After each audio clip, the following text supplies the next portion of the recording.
So I hate that so much of the conversation today is going to have to focus on people getting arrested, but it really is the thing that's happening a crap ton right now. So let's get fan art out of the way first, and then let's get the absolute terrors of the United States administration out of the way. This one comes from a very transfemme Allosaurus, said, I am back on a new account because I don't know what happened to my last one. Here's Autoplay Chan. I don't know if I made you suffer enough with Jail Chan. So I hate autoplay.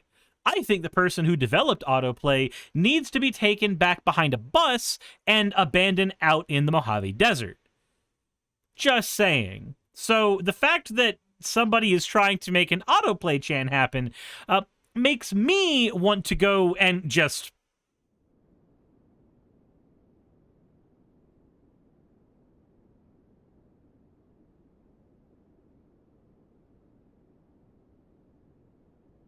with a twig. Anyways, that all said, thank you for your fan art submissions. If you want your fan art to be shown in a future video, the best way to do so is to drop it into the fan art section of the Discord. That all said, let's go ahead and, I hate doing the preamble for this, I really do. So, apparently, if you are an American citizen, there is a chance that if you get sent to jail, you will not be sent to an American jail anymore. Because Donald Trump, well, he has said this. El Salvador, the president there said he would be willing to take American citizens in the federal prison population. Is that one of the ideas you're going to be discussing? Well, I love that. If we could take some of our 20-time wise guys that push people into subways and that hit people over the back of the head and that purposely run people over in cars, if he would take them, I'd be honored to give them. I don't know what the law says on that, but I can't imagine the law would say anything different. If they can house these horrible criminals for a lot less money than it costs us, I'm all for it. But I'd only do according to the law. But I have suggested that, you know, why should it stop just at people that cross the border illegally? We have some horrible criminals, American grown and born, and if we have somebody that bops an old woman over the head, if we have somebody that is in jail 20 times and goes back and shoots people all over the place and then has a bad judge or a bad prosecutor that do nothing about him, all they worry about is politics, they don't worry about that. I think if we could get El Salvador or somebody, but to take them, I'd be very happy with it, but I have to see what the law says. Okay, what else?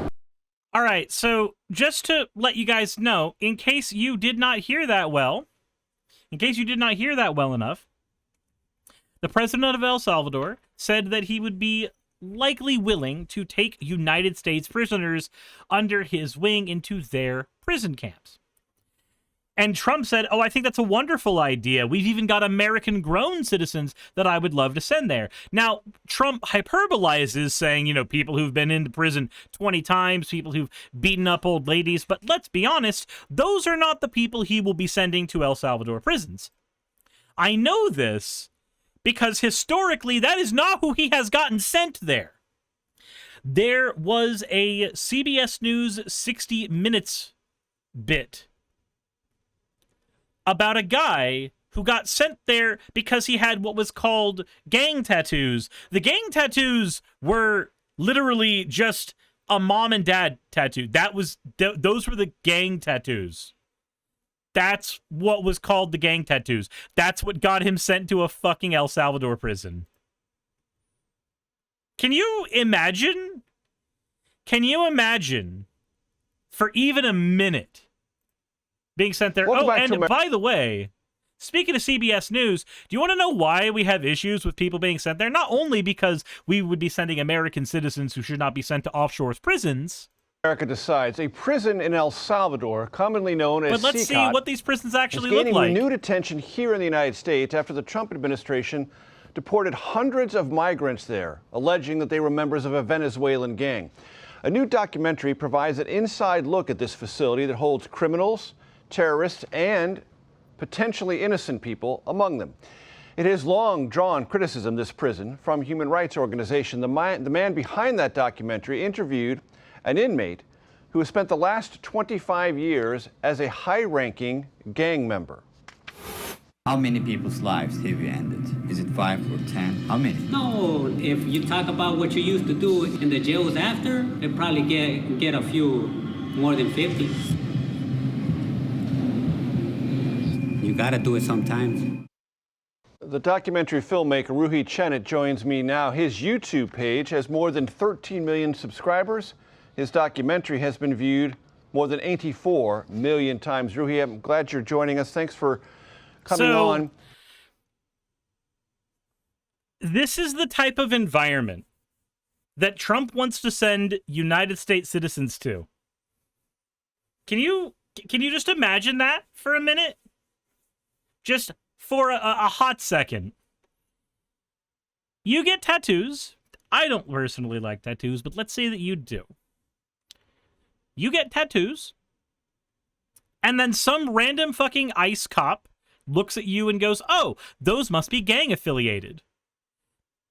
Even if they're obviously not. Suddenly you find yourself being sent way away from American jurisdiction, and because you're no longer in American jurisdiction, now your ability to even come home is severely compromised.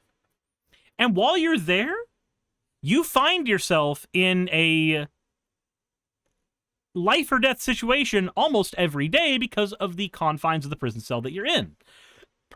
Now, if you noticed, during this part of the interview, he mentions that, yeah, there may be some people that he killed beforehand, but if you start talking about the amount of people that he's had to kill once he's in the prison itself, those numbers start to balloon. These are not places where people can get reformed.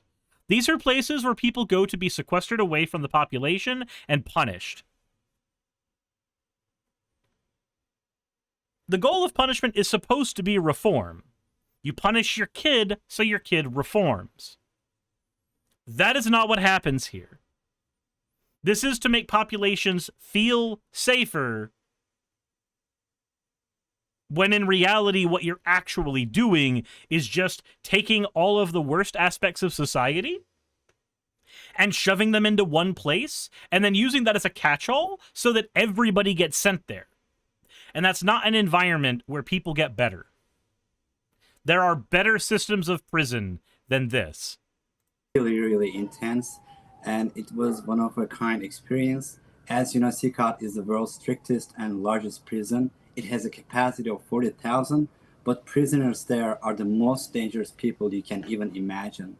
It was constructed to imprison the highest profile criminals.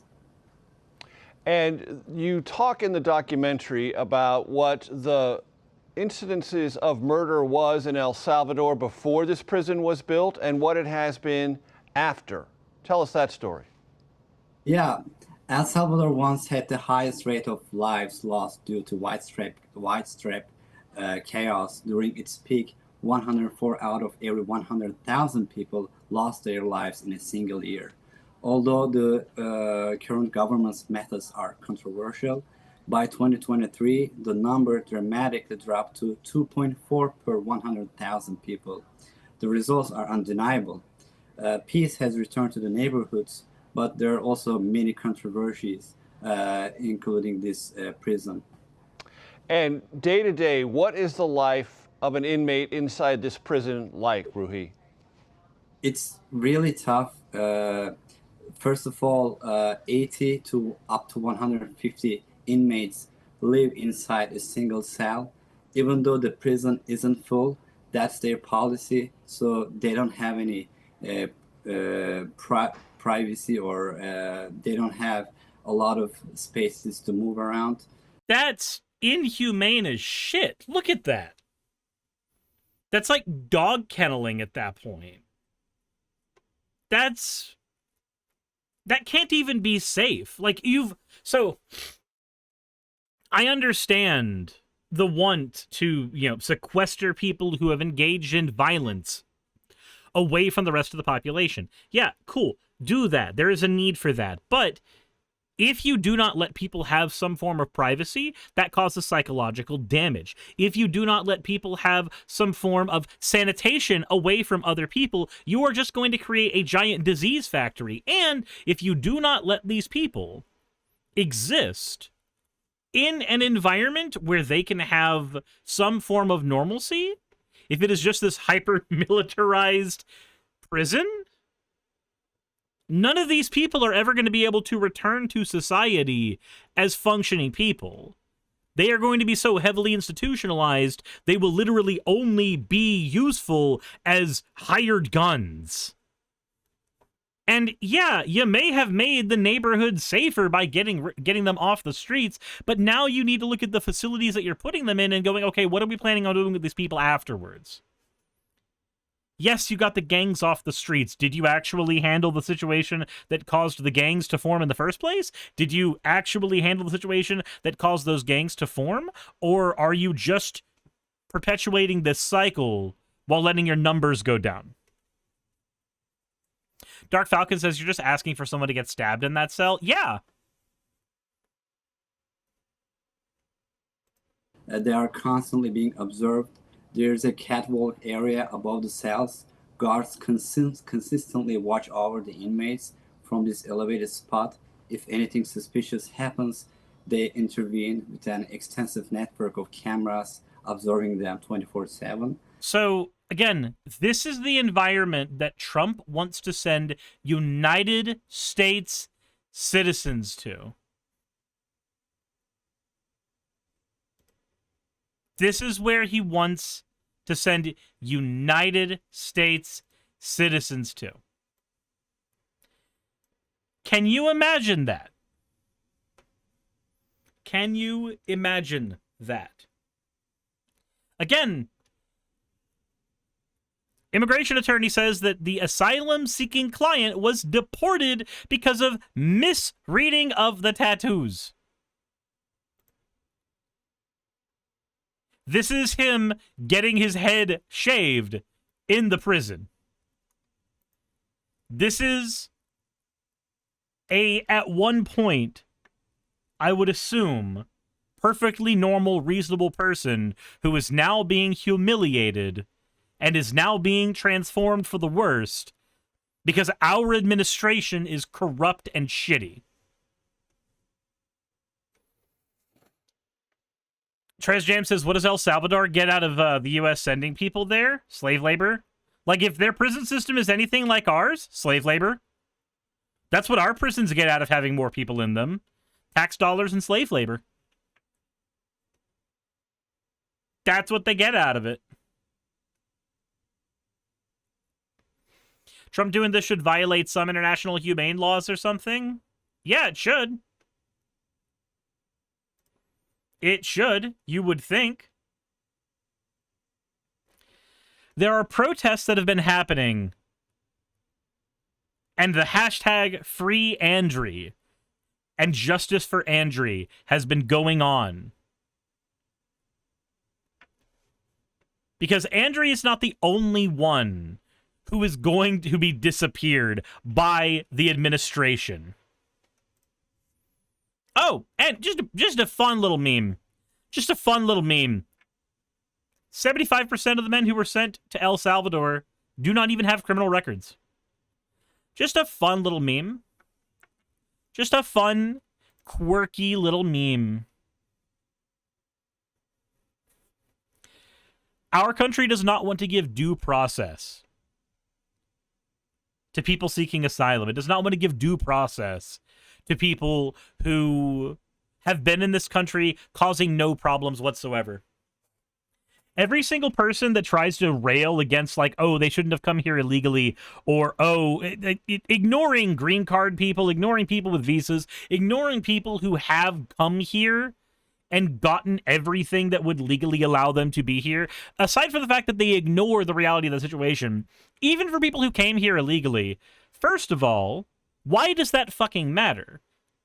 If a person comes here illegally but does no crimes, contributes to our society with taxes, and picks up jobs that other people did not want to pick up in the first place, I do not see a world where that is a bad thing. And maybe that should cause us to look at our immigration system first and foremost, and not sit here and try to figure out how much we can screw everybody who comes in here.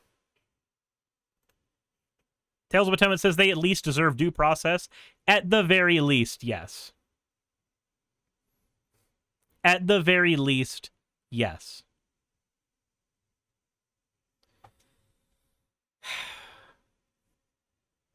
Let's actually go to CBS real quick and see what they specifically had to say about this situation. Andre Hernandez Romero, a gay makeup artist who came to the United States last year in search of asylum, is one of the 238 Venezuelan migrants who were flown from the United States to a maximum security prison in El Salvador 3 weeks ago. President Trump, who campaigned on eradicating the Venezuelan gang known as Tren de Aragua, brokered a deal with El Salvador's president that allowed the U.S. to send deportees to the terrorism confinement center.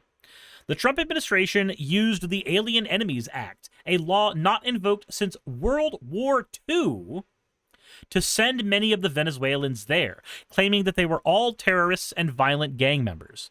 Lawyers and family members of the Venezuelan migrants told 60 Minutes that they had no contact with the men since they arrived in El Salvador.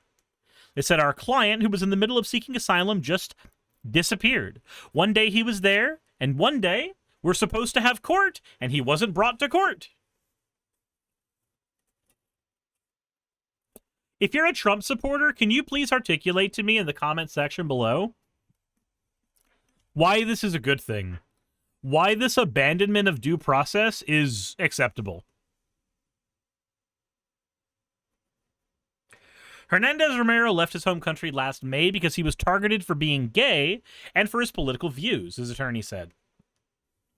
He made the long trek north, the Darien Gap, a 60-mile roadless stretch of dense forest between Colombia and Panama, to Mexico, where he eventually got an appointment to seek asylum in the United States. At a legal border crossing near San Diego, he was taken into custody while his case was processed. Tokliowski said that he had a strong asylum case. Hernandez Romero had what is known as a credible fear interview, the first step in the process of seeking asylum in the United States. And the government has found that his threats against him were credible and that he had a real probability of winning the asylum claim. Okay, all's good so far. But last month, Hernandez Romero did not appear for a court hearing in the U.S. Instead, he and others were taken in shackles to El Salvador. Toksliowski did not know where he was. Photos taken by Time magazine photographer Philip Holzinger show Hernandez Romero at the Center for Terrorism. Holzinger said that he heard a young man say, "I'm not a gang member, I'm gay, I'm a stylist." The young man cried for his mother as he was slapped and had his head shaved. It's horrifying to see someone who we've met and know as a sweet, funny artist in the most horrible conditions I could imagine, Toksliowski said. She said that she fears for her client's safety. We have grave concerns about whether he can even survive. Hernandez Romero's tattoos were also visible in the photos taken of him by Holzinger. Those tattoos, crowns, were the only evidence the U.S. immigration officials presented in court to accuse him of being part of the gang. These are tattoos that are not only have a plausible explanation, because he is someone who worked in a beauty pageant industry, but also the crowns themselves are on top of the names of his parents. The most plausible explanation for that is that his mom and dad are his king and queen. A Department of Homeland Security spokeswoman said on social media that its intelligence assessments go well beyond just gang affiliate tattoos. She said Hernandez Romero's own social media indicates that he is a member of Tren de Aragua. 60 Minutes reviewed the posts on Hernandez Romero's social media going back a decade. Post includes photos of him with makeup brushes and a bejeweled crown. Toksliowski says that she thinks it's unlikely that the U.S. government knows something that she doesn't about her client. But if that was possible, that they had some information, they should follow the Constitution, present that information, and give us the ability to reply to it. Tattoos and social media were also used to link Venezuelan migrant Jers Reyes Barrios to the Tren de Araguan gang.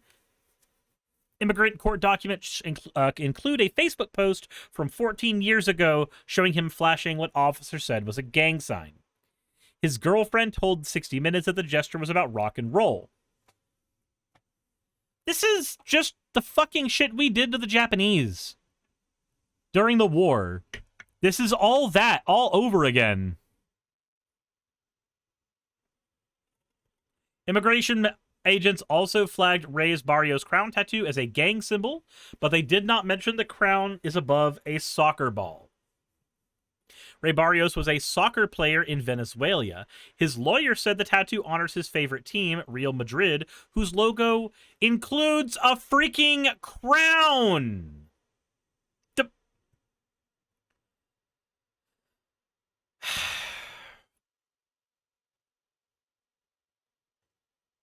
I can't continue reading this shit. This just pisses me off. This does nothing but piss me off. Because these are people who have not been given due process by our legal system. These are people who have just been thrown under the bus. And make no fucking mistake. If you are a citizen in America or a green card holder or a visa holder in America, this is evidence that you are not safe. If due process does not apply to asylum seekers, then due process does not apply to you.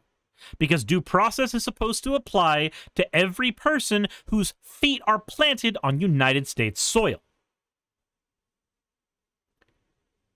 If due process is not allowed for any of these people, then due process will not be allowed for you when you make an edgy Facebook post and it gets used as an argument against you, maybe not even in fucking court. Because why would they even have to take you in court? The precedent has been set that they don't need to do that.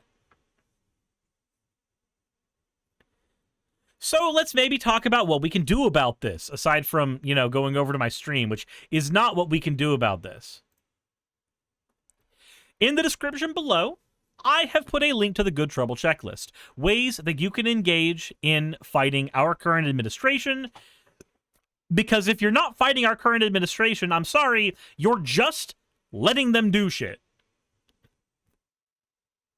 Nobody gets to stand by. I'm sorry.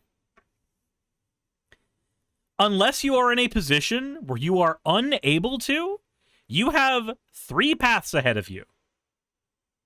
Stand by, which is a gamble. You are hoping for the best. You are hoping nothing bad happens to you or your family.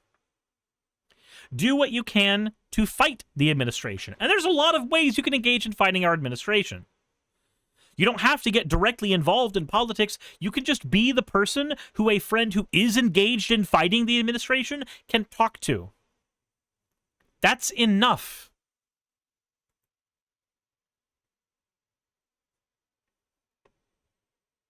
Your other alternative is complacency. Your other alternative is letting everything happen. And boy howdy, complacency with our administration looks a whole lot like standing by and gambling with the administration. At the very least, be the friend a fighter can talk to. At the very least, be a person that is getting information out there. At the very least, be the person who can provide a hot meal to somebody who is in desperate need of one, who is trying to take care of this shit. And people who are trying to take care of this shit include protesters. They include people who are involved in canvassing to get different politicians in. They involve people from your local DSA. Hey, maybe go make a bunch of fucking brownies for your local DSA. There's probably a chapter near you. My chapter is in Atlanta. If you are not getting involved that way, then it's time to use 5 calls and ResistBot to harass your representatives, harass your senators. Because even though the justice system is the only real bulwark we have here, we need to make sure that we are not forgetting our legislative branch either. And of course, if you want to get involved in protesting the administration and all the terrible shit it's doing, then Mobilize and the big list of protests are going to be the best links for you. And all of that is available in the description. Please check all of those out. Please get involved some way. Either you are writing blogs, spreading information, helping your friends, going and protesting, going and actually gumming up the government wheels. Something that will make sure that this administration is slowed down. And on a selfish note, if you have not already checked out my streams, please do so. If you have not already subscribed to my channel, please do so. I also have a fourth wall where you can pick up my playmat, and I have a Patreon where you can support me directly and hear me talk about the behind-the-scenes stuff going on, well, behind the scenes. I also have a Magic the Gathering channel that you can check out if you are into that kind of stuff. I have not been able to boast on it in the last couple days because I have been too sick to do so, but if you would like to, that at least is a place where you can chill out.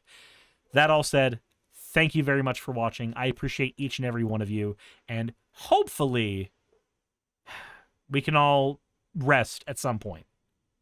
Insert end of video tagline here. Hey, thanks for making it to the end of the video. I really could not do any of this without all of you. Those of you watching, and especially those of you who support me on Patreon. I wanted to go ahead and take a minute to thank all of you who do that, because with YouTube being what it is these days, I really cannot do this full-time without the support from each and every one of you. Those people would be Red Joker, Purple Poundini, Jemshin, Britzkrieg, Jupe the Malignant, Michael, Ravelern, Mabbity Babbity, Astral Frontier, Tales of Atonement, Nixie Chan, Kiri Artemis, Victorian Alchemist, I'm not saying the last part of that, and you know that, Leela Ururaka, Arcton Arclacier, Kiratorian, Dren Hadamata, Jordan M, John L, Lord Bleck, Smiling Game Master, and Fire Shard.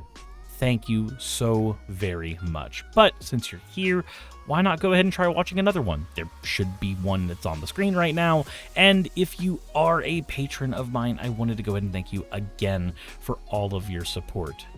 There is still a video you could press though, if you'd like. I would appreciate it just a little bit.